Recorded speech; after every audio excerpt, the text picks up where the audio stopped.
Good morning, good morning, good morning, good evening, or good afternoon to you wherever you are coming in to watch this podcast episode. We're going to be starting in 2 minutes, and it's going to be a pretty important episode, I think, for a lot of us, particularly to those of us that have got kids, that have got families, and to which we want to be a better role model for. That's what this podcast episode is going to be all about. So if you're ready to do this with me, get down into the comments, let us know that you're here. Now, we are a little bit earlier than normal. I'm going to show you the reason why it is.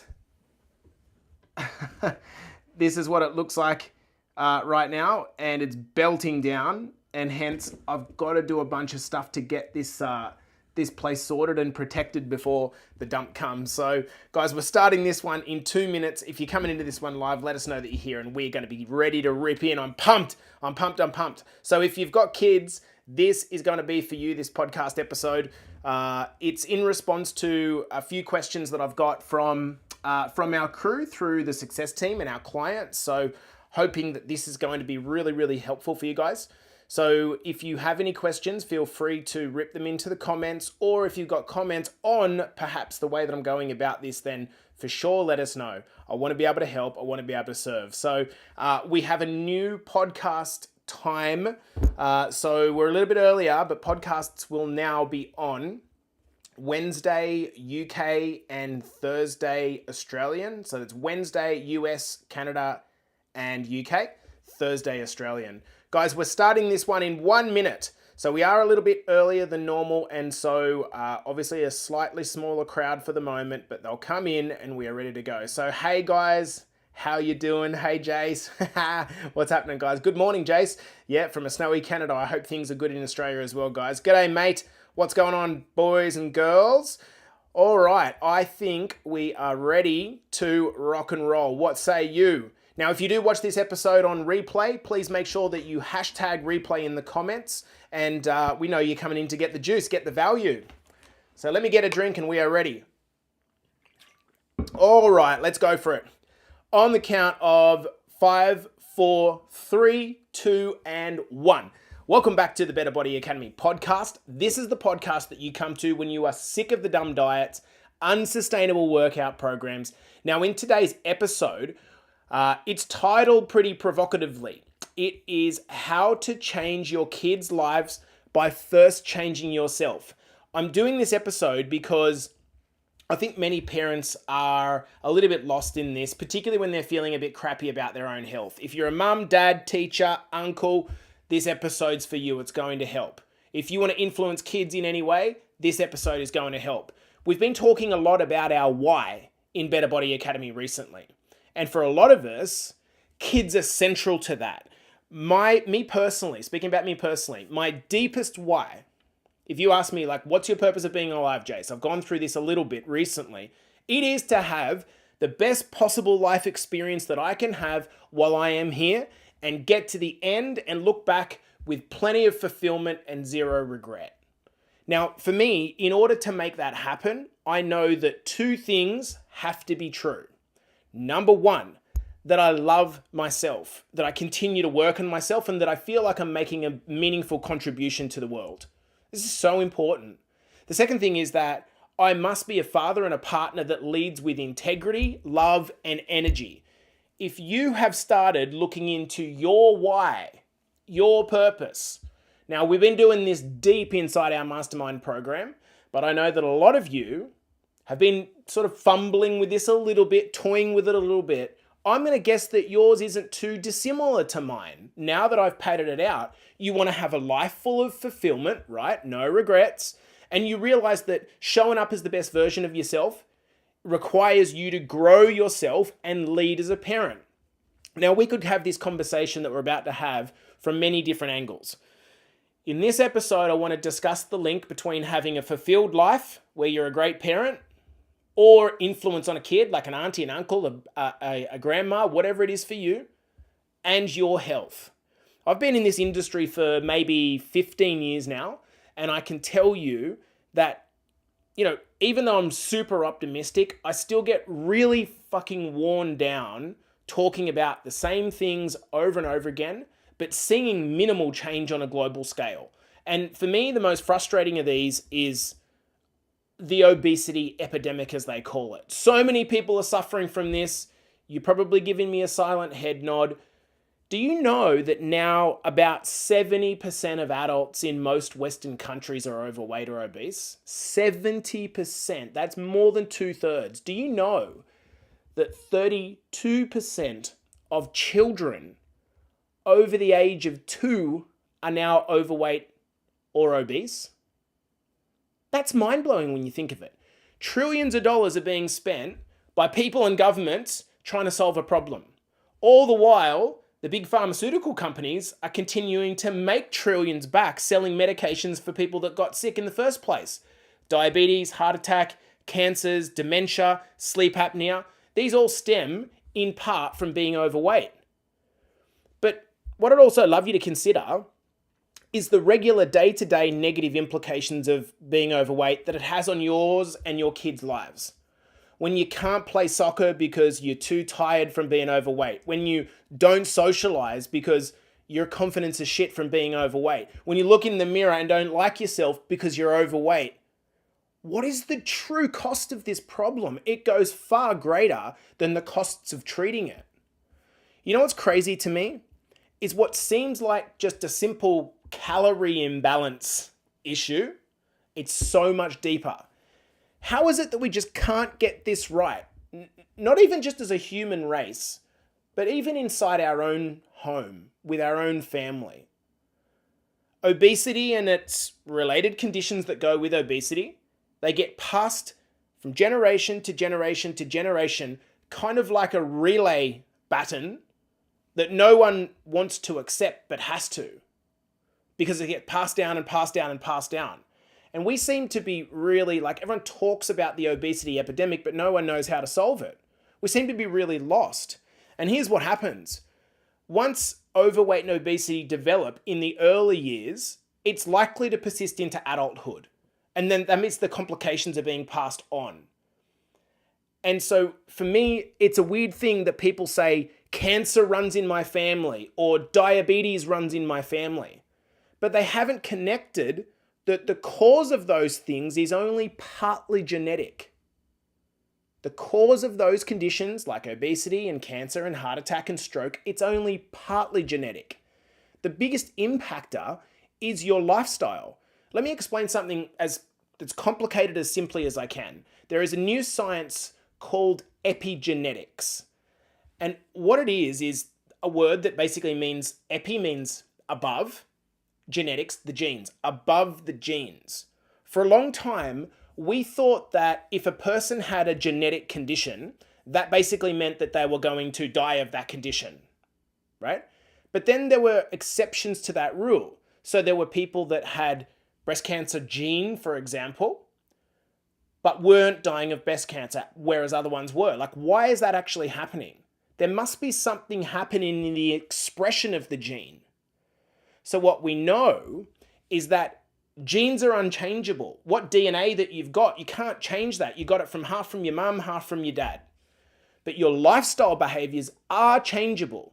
And those lifestyle changes, that's what is meant by epigenetics. You determine whether you get a condition based on whether those genes are expressed, and whether those genes are expressed or not oftentimes is massively influenced by your lifestyle. Does that not blow your mind? That we just accept that if we've got a gene, that, oh well, we're done. But actually it's the expression of that gene. If the gene doesn't express, in part due to improvements of your lifestyle, you can massively impact the level of negative health that you have. So where does this childhood obesity all come from? This is a really difficult conversation to have. And you know what? I almost think that this is a conversation which is one of those ones where, from a podcast perspective, it's not like, wow, this is super fucking mind-blowing. It's like, okay, I need to hear this and I need to do something about it. There's 3 places that the obesity epidemic, so-called obesity epidemic, starts.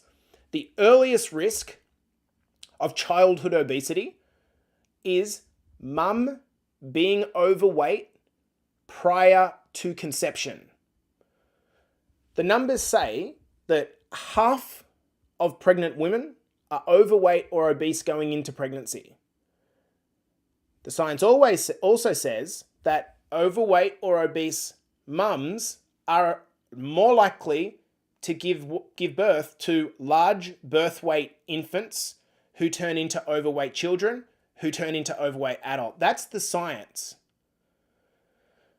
Maternity observations suggest that mums in the first trimester, if they are overweight, it doubles the chance of the kid being obese at 2.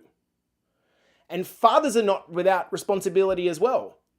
There is the lifestyle impact of stuff that we do on our sperm quality, which is passed on to the child. But the big thing I think that all women probably want to talk about is, and reasonably so, is that if you're in a relationship with a man, and even though it's the woman that's carrying the baby, the man's behaviors impact the women, either positively or negatively. We all know that if we've tried to make a change in our life, the biggest impactor is really our partner, whether or not they're on board with us. So the first way that the childhood obesity epidemic starts is before the kid's even conceived. Then there is, of course, when the baby's developing. Would it make sense, let me ask you a question, if the child was brought into a world which was very different to the inside, that wouldn't work very well, would it? Because the child would be like super scared. So Mother Nature has this way of preparing the baby so that inside meets the outside. In other words, there are alterations to what happens to mum's hormones, mum's metabolism, that actually affect the baby during birth. We tend to be really critical of mums that drink and smoke, but very accepting of mums that are inactive, overweight, and eat terribly, as if they're lots better. The next period is when the baby comes out. Our eating and our physical behaviors are known to impact the weight of our infants, our toddlers, our kids. And that first 2 years, when we're trying to work out how to feed them, and as they're developing the quickest, any parent knows how challenging this is. And if right now you're listening to this and you're feeling a lot of pressure as a parent, I get it. So do I. You've literally got their lives in your hands, literally. So how do you approach this? If you think about starting at your family first, what is in the past is in the past. If you feel like you messed it up or you're messing it up, you can't go back and change that. Like literally an hour ago is in the past. But you can change the future, and I've seen countless men and women doing this inside a Better Body Academy. Even if their kids are a lot older. Take someone like Kev Grant, for example, who's lost 30 kilos, and now his son's on the fitness train and he's turned into a machine. Or take, for example, someone like Lauren Taylor, who is directly impacting her kids right now through her own transformation. And even if your kids are adults, don't you want the ability to influence your grandkids? Like I 100% want that ability. Why are we so lost on what to do about this? It all comes down, for me, to the behaviors and the characteristics that we model to our family. I'm going to be very pointed here, guys. If you went to a dentist and they had rotten teeth, would you let them work on yours? If you went to a financial planner, but you saw them begging out the front of the train station, would you stick with them? If you saw your kid's teacher at school prostituting herself on the street, would you allow that kid to stay at school? Well, as much as it kills us to hear this, if you are overweight and unhealthy and you're preaching to your kids about health, what do you think they're going to think? And that's a really difficult conversation to have with yourself. So what if you're currently overweight? You've got one of two options. You could be bound by the guilt, do nothing about it, and continue to propagate generational obesity in your family. That's one option. And it's the option that a lot of people take because they don't know how to change it. Or you could make the decision that I'm going to show up and I'm going to break my family free of this. I'm going to be the one that shows my family what happens when I take responsibility. I'm going to be the one that turns this big fucking ship around as slow as it is. From suffering from the hands of the horrible lifestyle and being a victim to my genetics. I'm going to model health. Do you understand, guys, how much power is in this statement? How influential you can be on your family? People work their asses off to create an inheritance for their child that leaves them a bunch of money, but they don't have any confidence in themselves or self-esteem to create the life that they want and look in the mirror and believe in themselves. I made a promise to myself this year that in 2024, there will be no vanilla coaching. There will be no fence sitting. You do your parenting style. I'm not a parenting expert. But Cordia and I, my partner and I, we take an active role in teaching our kids how to be healthy by instruction. And two, we model the behavior. Every time you think about giving up on yourself, I want you to remember what's at stake. You're not just giving up on yourself, you're giving up on your kids and giving them an exit plan from the struggles that you've had. The big challenge for us is that we have a lack of awareness on what to actually do. So if we don't know what to do, how do we know how to do it? So therefore, we might not actually realize what we are teaching our kids. Excuse me. I will say that I often make mistakes when I am stressed or when I'm reactive. I often make mistakes. This is not about perfect parenting. So I totally get it. But the goal is for us to become more aware of what we are directly and indirectly teaching our kids. Does this make sense, guys? Think about how your behaviors in the past have impacted your life and how maybe it could be shaping theirs. And once we become more aware of this, we get the tools to be able to change it. So for the second half of this podcast, what I would love to do is get everyone thinking, okay? And children crave being taught. They sure do, especially when they're curious. I want to get everyone thinking. I'm going to pull together here a list of questions for you. And if anything pops up, I want you to write it down and understand that this is something that maybe you weren't aware of. And now that I've drawn attention to it, it's something you can work on. Like everything about self-improvement, we're not trying to be perfect, guys. There's no perfect parent, and I am far from it. But I am a parent that will take responsibility because it's my responsibility to do it. So let's go through these in the 4 pillars of BBA. Number 1 is nutrition. I'm just going to pop some questions in here and just have a think about what you're doing in this area. Are you following overly restrictive, unsustainable diets? What is that teaching your kids? Do you have conversations with your kids about the difference between an everyday food and a sometimes food? Do you know? What are yours and your kids' portion sizes like? Assuming that we're doing the cooking for our kids, are we giving them like the Americanized, like huge serving? What are conditions like at eating time? Are we talking? Or is there TV on and the iPad going? And like, what are the conditions? What sort of experience are we cultivating around our table? What does your pantry look like? Does your pantry represent health or not? And so what is that reflecting to your kids? Do you have healthy snacks available? What meals do you serve? Are they mostly unprocessed? Mostly.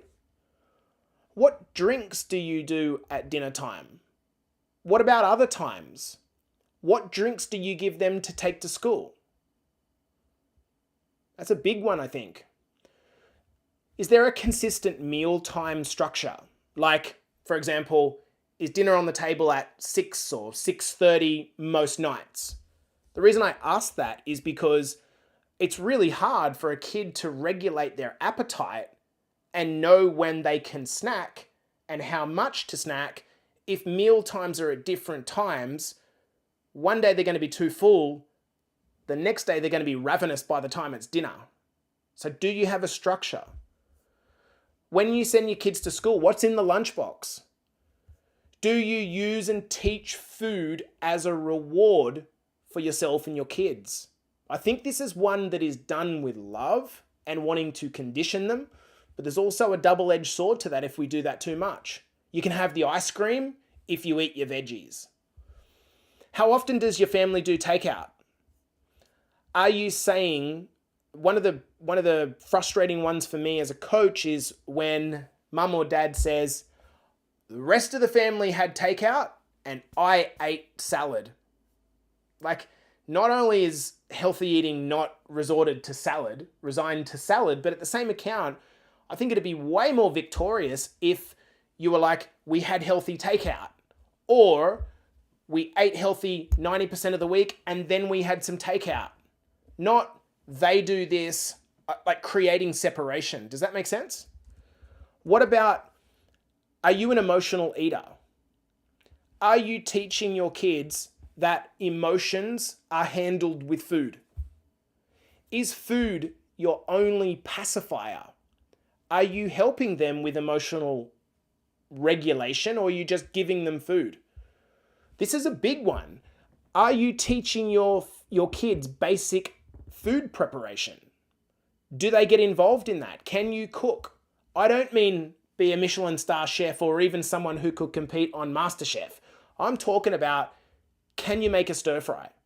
One of my best friends reached out to me and he realized that part of the reason that he's always doing takeaway with his partner is, yes, they're busy, but at the same account, he doesn't know how to cook. So, okay, take responsibility. Do something about that. Let's talk about exercise and activity. Are you modeling a healthy, active life? Do you drive everywhere? Do you walk anywhere? Do you do anything together with your kids regardless of their age? Do you frame exercise as a thing you do when you get time? Or is it a necessary daily thing? It's part of life. It's integrated in life. Do you have discussions with your kids about exercise and why it's awesome? For example, if you were to ask my daughter Ocean, why does daddy to go to the gym? Her answer will be to be healthy and strong. That hasn't happened by accident. I'm conditioning her to understand why this is important. Are you giving your kids an opportunity to participate in sport? To learn the coordination skills early so that they have the confidence to participate more later? What level of screen time do you give your kids? Especially gaming and iPad. What about you? How is that behavior modeling to them? Have you adopted the girls get skinny, men get jacked approach? What would be the impact of that? As an example, the girls get skinny approach propagates the whole dieting issue, because I think the strong message would be that girls get strong. Girls lift weights. Girls occupy more space, not less. Let's talk about lifestyle. As we bring this to a close, do you treat sleep as important yourself? Or are you trading loads of TV for sleep? What's the role of alcohol in your family? Are you emotionally available for your kids, or are you too busy trapped in your own struggles and neglecting theirs? Do you have regular checkups with doctors or dentists? And what about for them? Do you have a process to deal with the stress that you're feeling? be it a therapist or go into the gym? What are the tools that you're giving them? And finally, of our 4 pillars, other side, we'll talk about mindset. Do you have a positive self-image? Do you think your kids pick up on that or not? Do you overemphasize weight as the sole measurement of health? How does that rub off on your kids? Have you learned to love and respect yourself, man? Do you think your kids notice if you disrespect yourself? Are you opening up conversations with your kids about bullying and peer pressure? Are you teaching your kids that you can only be healthy when you've got enough time? Are you teaching your kids that exercise and eating well are hard? Are you teaching your kids to believe in themselves? Guys, the idea came up from one of our clients, Shan. She said, I would love there to be a kids program for BBA, and so would I actually. I love to do that at some point. But then in thinking, it dawned on me how challenging that would actually be, legally and logistically. Our kids are our responsibility, and that means teaching them good habits and taking responsibility for that. Relying on the state or the doctors or the schools or anyone else to teach them, that neglects our responsibility, guys.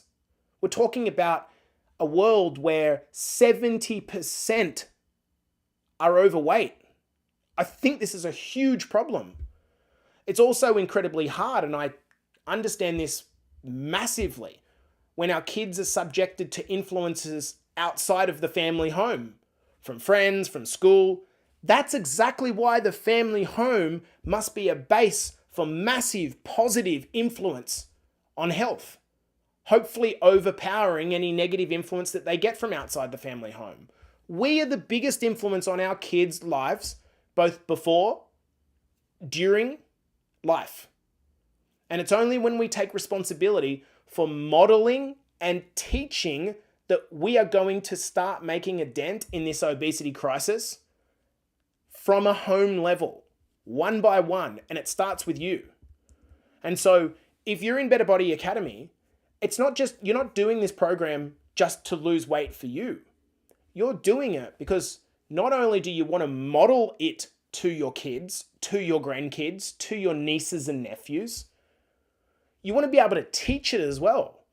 And so if through listening to these podcasts or getting involved in the group, you learn the skills of being healthy, because being healthy is a skill, guess what? You're able to pass that on to your kids. Now, I've no doubt this episode will be triggering for some listeners, and I'm learning firsthand that parenting is not for the faint-hearted. It's a huge responsibility. And, excuse me, I guess that's why some people who have the ability to have kids often choose not to. But teaching your kids is also crazily rewarding. When you see them learning and doing things that you've taught them through your direct coaching and the behavior that you're modeling, it feels so good. It's the same feeling for me when I hear one of my clients, one of you guys, repeat something that I say, because I know it's being propagated throughout your family as well. I want you to imagine a scenario whereby the entire trajectory of your family is changed because you became the one. You became the one. Can you imagine what this is going to feel like? This is the reason why people that tap into their why and understand on a deep level why they are doing this in the first place. When you understand this on a deep level, you don't look for motivation anymore. You just do. It becomes part of you. And that is my grand wish for the world. You know, is this podcast going to change anything? Probably only of the ears of a few listeners of this podcast. Maybe. But if that's you, and you can completely change your family's lineage, it's worth doing. Guys, this has been the Better Body Academy podcast. Coming to you at a new time. Thank you for those that tuned in. Hope you got some value out of this episode. Might be one that's worth re-listening to the questions to get some more value from this. Guys, I'll see you in the next episode.